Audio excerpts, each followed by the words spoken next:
There is a quiet weakness in human nature that reveals itself in conversation, in commentary, and often in criticism. It is the habit of forming strong opinions about battles we have never fought. From a distance, every struggle looks simple. From the outside, every problem seems to have an obvious solution. And from the comfort of safety, it is easy to write instructions for someone else's storm. But life has a way of humbling our certainty. It has a way of dismantling our assumptions. Because the battles we analyze from afar are often the battles we are least prepared to fight ourselves.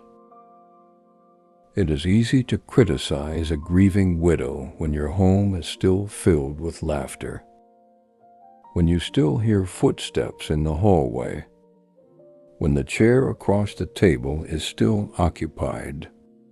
But grief is not an idea. Grief is an experience. It is waking up in the morning and remembering that someone you love is no longer here. It is learning how to live in a house that suddenly feels too quiet. It is carrying memories that arrive without warning and leave tears behind. From the outside, grief looks like sadness. But from the inside, it is something far deeper. It is love searching for someone who is no longer within reach. It is easy to judge a struggling marriage when yours is peaceful, when communication flows easily, when conflict is rare, when affection still feels effortless. But marriages are not tested in calm seasons. They are tested in storms. They are tested when stress rises, when expectations collide, when disappointment enters the room. A marriage that looks fragile from the outside may actually be two people fighting harder than anyone realizes just to keep their promise alive. And sometimes the couples we quietly judge are actually demonstrating a level of endurance we have never had to practice.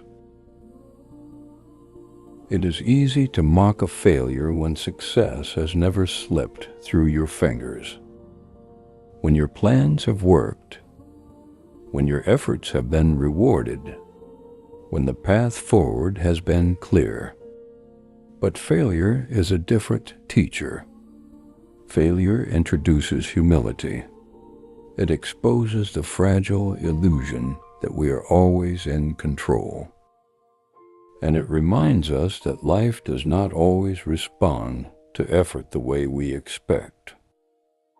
The entrepreneur who lost everything, the student who did not pass the exam, the leader who made a decision that did not succeed.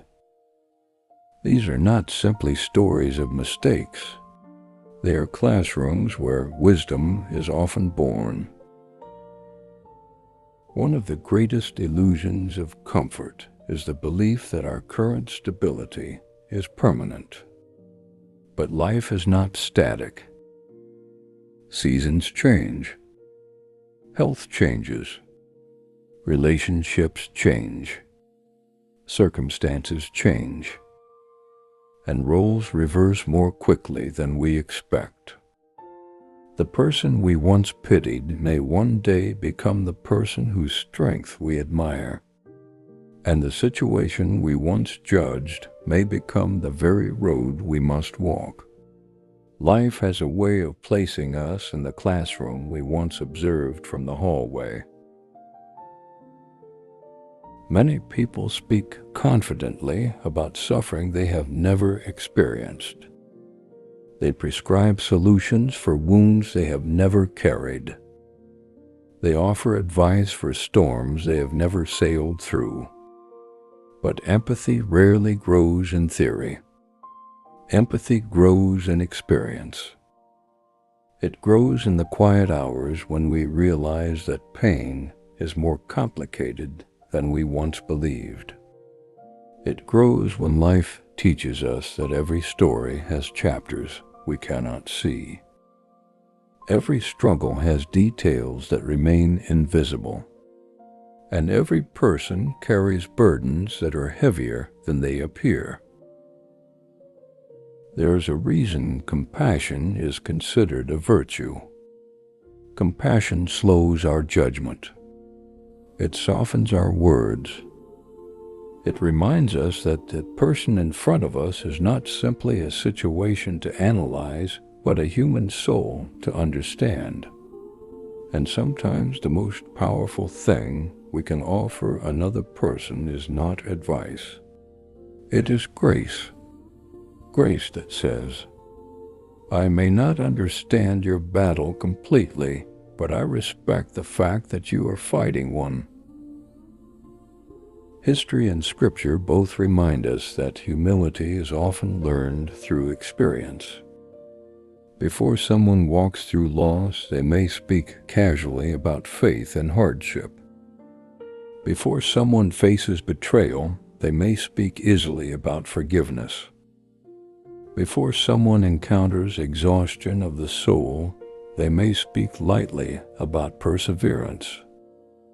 But when those moments arrive, something changes. Our words become slower.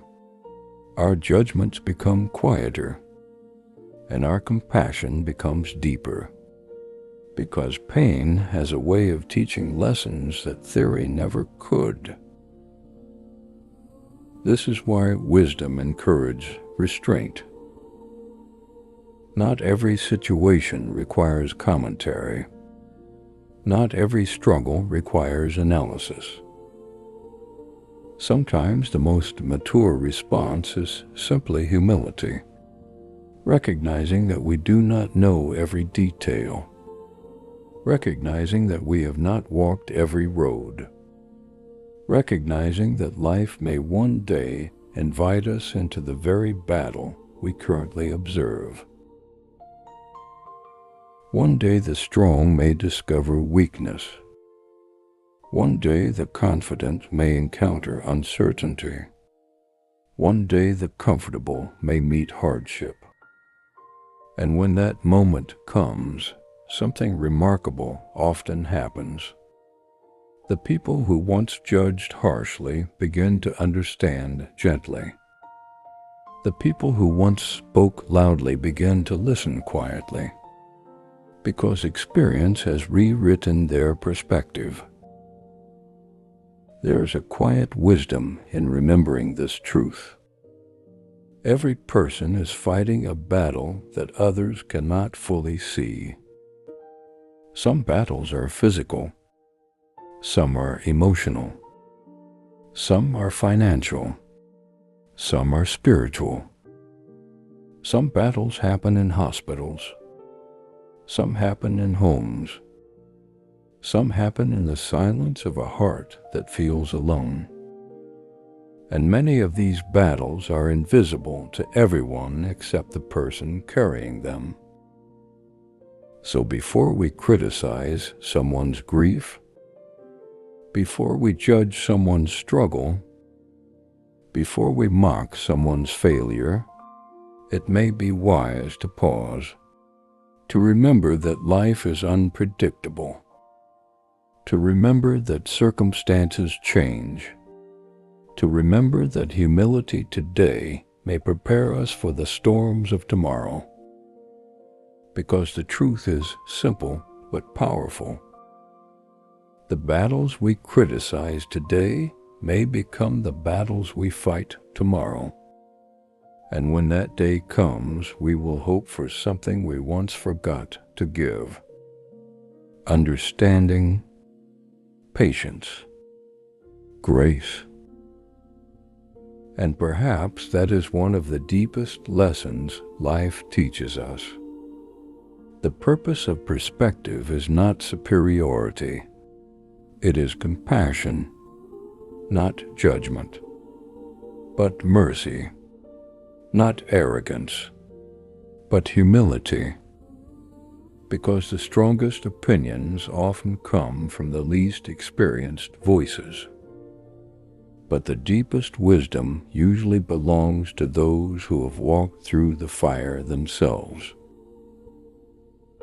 So before you judge a battle you have never fought, pause, because life may one day hand you the same battlefield. And when it does, you will understand why compassion is always wiser than criticism.